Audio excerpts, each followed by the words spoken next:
teman-teman, dimanapun Anda berada, masih tetap bersama Mimin. Kita lanjut lagi ya. Kita teruskan novel romantis kita. Oke, kita gaspol. Bab 113-114. Montir cantik milik CEO.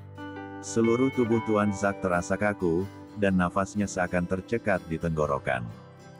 Tuan Zack memegang dada sebelah kirinya. Mungkin karena Leo memberitahunya dengan halus, jadi shocknya tak sebesar saat mengetahui bahwa Vanya bukan darah dagingnya. Walaupun tetap kenyataan ini seakan menghempaskannya dari atas gedung tertinggi. "Dad, are you okay?" Leo langsung panik ketika dedinya terus memegang dada. "Aku akan panggilkan dokter." Leo akan sangat merasa bersalah jika sesuatu yang buruk kembali terjadi pada ayah mertuanya. Dia langsung beranjak dari duduknya lalu bangun untuk segera memanggil dokter spesialis yang menangani Zack. Tapi belum sempat Leo melangkah, Zack memegang tangan Leo, menahan Leo agar tetap di tempatnya. Leo menoleh, Zack menggeleng pelan memberi isyarat dengan matanya agar menantunya itu tidak kemana-mana. Zack menarik nafas panjang lalu menghembuskannya perlahan. "Jika memang yang kamu katakan itu benar, Dad mohon, berikan keadilan untuk istriku. Jika kematiannya memang disengaja, hukum pembunuh itu dengan hukuman yang setimpal, demi Tuhan aku sungguh tidak ikhlas." Leo membalikkan tubuhnya kembali kemudian menggenggam tangan Zack yang masih berada di lengannya. "Aku janji Dad, aku akan membuktikan dan mengungkap dalang di balik kematian Mom Dahlia. Tolong tunggulah sebentar lagi. Bertahan untuk Evelyn, Dad. Dia sangat membutuhkanmu." Zack mengangguk pelan. "Ya, aku akan bertahan sampai saatnya tiba." Jawab Zack seperti memiliki arti yang entah. Setelah memastikan keadaan Zack baik-baik saja, Leo pun pamit. Dia sudah berjanji pada sang istri untuk tidak pergi terlalu lama. Jam masih berputar di sekitaran pukul 9 pagi, masih ada waktu kurang dari 2 jam lagi sebelum Leo ke tempat selanjutnya, yaitu ke lapas tempat Irham dipenjara. Sekarang Leo memilih untuk pulang ke apartemen, sambil menunggu waktu, akan lebih bermanfaat kalau dia menghabiskannya dengan sang istri tercinta. "Damar, sebaiknya kau beristirahat dulu. Kembalilah ke sini setelah jam makan siang. Zack biarkan sendiri dulu. Aku akan meminta suster jaga untuk sesekali memeriksa keadaannya." Ujar Leo pada Damar, asisten pribadi Zack. Leo tahu menjaga orang sakit bukanlah hal yang mudah. Apalagi Damar harus memantau kondisi perusahaan juga. Damar nampak berpikir, "Baik, Tuan." Jawab Damar kemudian. Tidak ingin membuang kesempatan untuk beristirahat, Damar pun langsung mengiyakan titah Leo. "Untuk masalah perusahaan, jika ada yang ingin kau tanyakan bisa hubungi Angga. Nanti Angga akan langsung menyampaikannya padaku." Damar mengangguk lagi. Pria itu tahu apa arti ucapan Leo barusan. Leo ingin Damar tidak terlalu banyak menghubungi istrinya untuk membahas masalah perusahaan. Apapun alasannya, tapi Damar yakin Leo tak suka jika dia selalu menghubungi istrinya. "Kita balik lagi ke apartemen," ucap Leo pada Angga ketika mereka sudah di dalam mobil lagi. "Baik, Tuan." Beruntung di jam-jam itu jalanan mulai lengang. Kendaraan pun sudah tak sebanyak saat di jam sibuk. "Kita bertemu lagi di kantor polisi. Kau tidak perlu menjemputku," ucap Leo saat mobil mereka sudah berhenti tepat di depan gedung apartemen. "Baik, Tuan. Tapi..." Angga menjeda ucapannya, membuat Leo penasaran. "Tapi apa?" tanya Leo tak sabaran. "Tapi sepertinya Anda akan telat datang ke kantor polisi nanti." Jawaban Angga semakin ambigu, membuat Leo jadi kesal. "Katakan yang benar, jangan berbelit." "Itu, Tuan." Angga menunjuk ke satu arah, membuat Leo sedikit mencondongkan tubuhnya ke depan agar bisa melihat apa yang Angga lihat. Dek. Kedua netra Leo terbelalak. Dan tanpa mengatakan apapun lagi, Leo langsung turun dari dalam mobil itu dan berlari masuk ke dalam gedung apartemennya. Tuan, ternyata Anda masih belum bisa menyatukan istri dan ibu Anda sendiri. Batin Angga sambil menatap kepergian Leo yang terburu-buru itu. Ya, di depan sana, tepatnya di tempat parkir gedung apartemen, Angga melihat mobil sedan berwarna putih dengan plat nomor yang sangat tidak asing. Kendaraan roda 4 itu adalah mobil pribadi milik nyonya besarnya. Jika nyonya besarnya menggunakan kendaraan tersebut, dapat dipastikan dia pergi sendiri tanpa suami ataupun supir pribadinya. Bip bip bip. Dengan nafas yang masih memburu, Leo menekan password di depan pintu unit apartemennya. Dan Leo, Bi Rahmi yang mendengar suara pintu terbuka langsung menghampiri. "Di mana istri saya, Bi?" tanya Leo dengan wajah panik. "Non Evelyn ada di kamar, Den," jawab Bi Rahmi. "Sama nyonya." Sambungnya lagi membuat Leo memejamkan mata beberapa detik. Setelah menetralkan degup jantungnya, Leo langsung melangkah menuju kamar utama. Tok tok tok. Krek. Leo mengetuk pintu, setelah itu langsung membuka pintunya perlahan. "Mas, kamu sudah pulang." Ale yang tengah duduk di sisi ranjang segera beranjak. Matanya berbinar saat melihat pujaan hatinya sudah ada di depan matanya lagi. Entah kenapa, setelah penyatuan semalam, Ale tak mau terlalu lama jauh dari suaminya. Rindu. Leo segera masuk ke dalam kamar, berjalan cepat menghampiri wanitanya. "Sayang, kamu tidak apa-apa, kan?"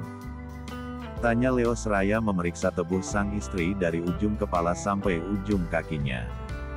"Cik, memangnya kamu pikir mama mau ngapain istri kamu? Hah?" Dek. Terdengar suara pintu yang terbuka diikuti oleh suara yang sangat familiar. Leo menoleh, dan benar saja, mominya baru saja keluar dari dalam kamar mandinya. "Mom." Leo berpura-pura terkejut. Padahal dia sudah tahu pasti mominya ada di apartemen. Karena tidak mungkin mominya datang jauh-jauh tanpa menemui dirinya. Sudah. Ayo keluar. Kita bicara di luar saja." Mom Inara mengambil tas bahu yang tadi dia letakkan di atas meja yang ada di kamar Leo. "Sayang, apa kamu bisa jalannya?" tanya Mom Inara. "Ya, bisalah Mom." "Cek, apaan sih? Nanyanya aneh banget." Cerocos Leo menatap heran dengan dahinya yang sudah berkerut. "Set. Momi gak nanya kamu. Momi tanya anak perempuan Momi." Leo terperanjat kaget saat mendengar kalimat yang mominya ucapkan. "Sayang, ayo Mom bantu jalannya. Sini." Belum sempat Leo mencerna kalimat yang diucapkan, mominya sudah melontarkan kalimat yang baru. Membuat Leo tak mengerti sekaligus penasaran akan situasi yang sedang terjadi ini. Ale menahan senyumnya, lalu menerima uluran tangan Mom Inara dan berjalan beriringan keluar kamar, melewati Leo begitu saja. Sementara Leo masih mematung di tempatnya, menatap heran punggung dua wanita yang amat dicintainya menjauh keluar dari kamar utama. "Sepertinya ada sesuatu yang besar yang sudah aku lewatkan." Bab 114. Pov Nyonya Inara. "Aku sangat kecewa dengan kabar yang dikirim putraku melalui video di aplikasi hijau bahwa dia sudah menikah tadi malam. Aku tidak menyangka Leo berani mengambil keputusan untuk menikah secepat itu. Memang benar itulah yang selama ini aku inginkan, bahkan aku sudah sering mencarikan calon istri untuknya, tapi aku tidak rela jika ternyata yang menjadi istrinya adalah Alexandra, seorang gadis yang memang sejak awal aku tak suka. Gadis itu terang-terangan menutupi jati dirinya selama ini. Itu saja sudah termasuk ketidakjujuran menurutku. Seharusnya sejak awal dia mengatakan siapa diri dia yang sebenarnya, dan tak perlu menutupi identitas hingga membuatku salah paham. Hari ini aku, ibuku dan juga suamiku sudah datang ke kediaman keluarga Lincoln untuk menanyakan kebenaran tentang kabar pernikahan putraku itu. Namun setelah mengetahui kabar itu benar, malah sesuatu yang tak pernah terbayangkan terjadi. Ternyata keluarga menantuku bukan keluarga biasa. Keluarga Lincoln sangat rumit. Aku melihat dengan mata dan kepalaku sendiri keributan yang terjadi di rumah itu. Fanya, Gadis yang aku pikir keturunan dari keluarga Lincoln ternyata bukanlah anak dari Tuan Zack.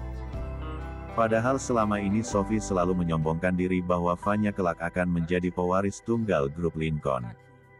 Aku seperti tertipu dua kali. Pertama oleh menantuku dan kedua oleh calon besanku. Setelah kejadian itu, aku pun mengurung diriku di kamar. Aku tidak ingin bertemu siapapun, bahkan dengan suamiku sendiri. Aku kecewa pada mereka semua. Kenapa mereka langsung menerima Alexandra tanpa melihat bibit bebek bobotnya terlebih dulu? Kalau sudah seperti ini akan sangat memalukan jika diketahui publik. Dan aku tidak mau malu dua kali. Sudahlah Lintang, anak gadis yang selama ini aku banggakan, dia malah mencoreng nama baik keluarga. Aku tak ingin kejadian ini terulang kembali. Hingga saat malam hari, aku tidak sengaja mendengar percakapan suamiku dan asisten pribadi putraku, Angga. Di taman belakang, mereka berdua berbincang sangat serius hingga menghentikan langkahku yang hendak menuju dapur. Benar, Tuan. Saya diperintah Tuan Leo untuk menyelidiki kasus kematian Nyonya Dahlia, ibu kandung Nona Alexandra. Saking terkejutnya, nafasku seakan berhenti beberapa detik. Aku menutup mulut dengan telapak tanganku sendiri, agar kedua manusia yang berbeda generasi itu tak mendengar suara nafasku yang mulai tersengal. Bagaimana Leo bisa tahu mengenai hal ini? Nona Alexandra yang mengatakannya sendiri, Tuan. Selama ini Nona Alexandra memendam semuanya sendiri. Dan baru pada Tuan Leo lah Nona Alexandra bisa menceritakan semuanya.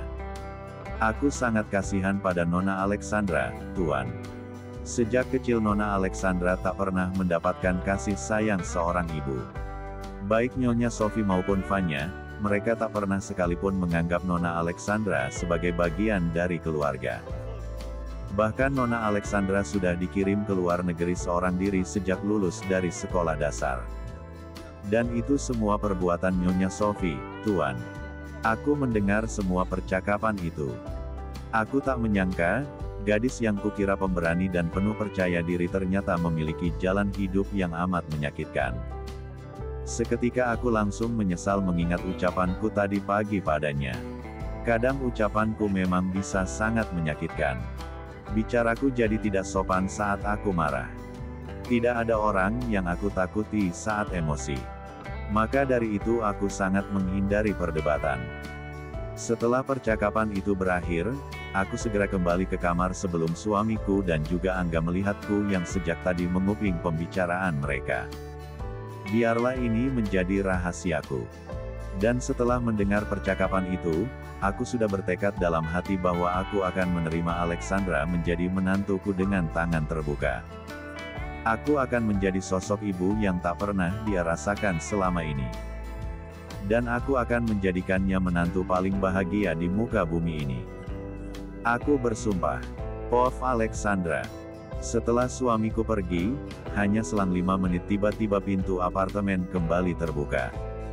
Aku tidak tahu bahwa selain suamiku ada seseorang yang juga tahu kata sandi di pintu utama. Aku yang masih berada di ruang tamu bersama dengan Birahmi menunggu siapa yang akan masuk ke dalam apartemen ini. Dan aku tak menyangka yang datang ternyata ibu mertuaku, Nyonya Inara. Alu mematung di tempat, tubuhku rasanya kaku, tak bisa digerakkan bahkan untuk sekedar menarik sebuah senyuman di bibirku. Good morning. Aku terhenyak dalam lamunan, saat sapaan selamat pagi terdengar dari pintu utama yang sudah tertutup otomatis itu. Aku masih terdiam kala wanita yang masih cantik di usianya ini langsung berjalan menghampiriku. Morning, menantu Momi. Aku semakin shock saat ibu mertuaku memberikan kecupan di pipi kanan dan kiriku. Mungkin karena aku masih terdiam tanpa respon apapun, Nyonya Inara menggiringku berjalan menuju soda ruang tamu.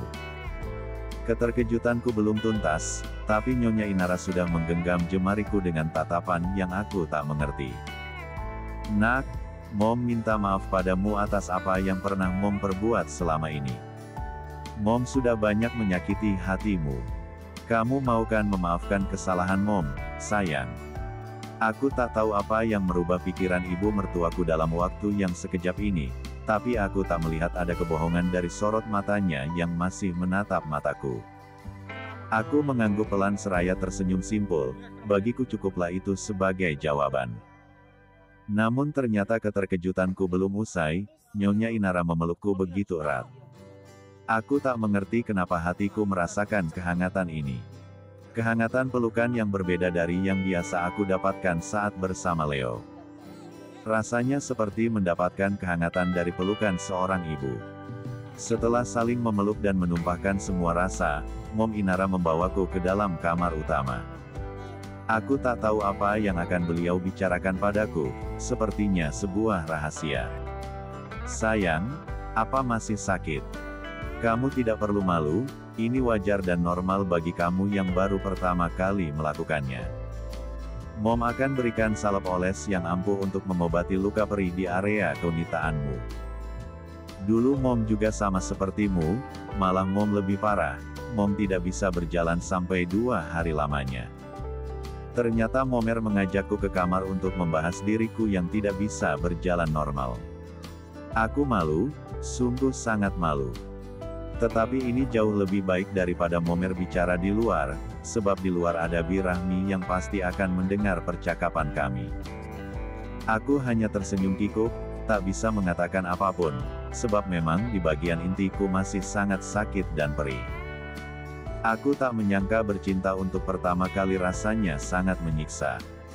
Aku pernah melihat film dewasa, dan di film itu si wanita begitu satu kemat mendesi, sementara aku, jangankan untuk mendesi, satu kematinya saja aku tidak. Yang ada hanya perih saat tongkat estafet milik suamiku keluar masuk dilempar inti T** buku.